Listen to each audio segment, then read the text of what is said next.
పేరుతో నిరుపేదల వద్ద కోటి రూపాయలు దోచుకున్న ఘటన సిద్దిపేట జిల్లా మర్కూర్ పోలీస్ స్టేషన్లో వెలుగు చూసింది. హెడ్ కానిస్టేబుల్ గా విధులు నిర్వహిస్తూ బాలరాజు తన అన్న కొడుకులతో రియల్ ఎస్టేట్ వ్యాపారం చేస్తున్నారు. ఈ నేపథ్యంలో హైదరాబాద్ వాస్తవ్యులకు యాదాద్రిలో వెంచర్లోని ప్లాట్లను చూపించి దాదాపు ₹1,07,00,000 తీసుకుని గత 6 నెలల నుంచి తప్పించుకుని తిరుగుతున్నారు.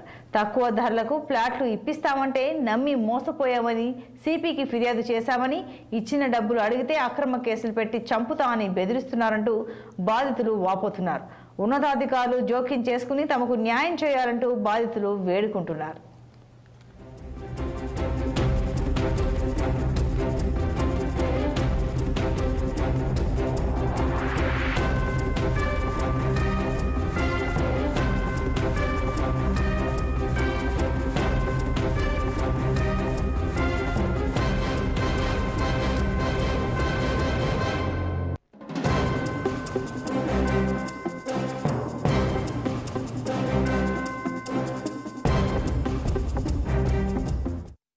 ఈ బాలరాజు హెడ్ కానిస్టేబుల్ మర్కూరు ఆయన ప్రోత్సహించి నా అన్న కొడుకు ఎర్రబోయిని సాయిప్రసాద్, బాబా సాయిప్రసాద్ వాడు వెంచర్లు చేస్తున్నాడు, మీరు ఇన్వెస్ట్మెంట్ చేయండి అని చెప్పి ప్రోత్సహించి మా చేత డబ్బు ఇన్వెస్ట్మెంట్ చేయించి ఈ రోజున మాకు ఏం తెలియదు, నాకు సంబంధం లేదని చెప్పి ఇచ్చేస్తున్నాడు.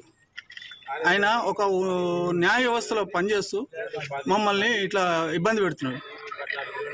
ఇదే విషయం మేడం గారు ఎవరు మన police commissioner, Siddipet police commissioner ఆఫీస్కి వెళ్ళి మేడం గారికి కంప్లైంట్ చేస్తే అదే రోజు సాయంత్రం 7:59 ఆ ప్రాంతంలో వాళ్ళ బామ్మరిది, వాళ్ళ కొడుకు, మళ్ళీ వాళ్ళ భార్య వచ్చి నువ్వు ఎట్లా కంప్లైంట్ ఇస్తావు, ఏ విధంగా ఇస్తావు అని చెప్పి మమ్మల్ని ఎట్లా అంటే బెదిరిస్తున్నారు.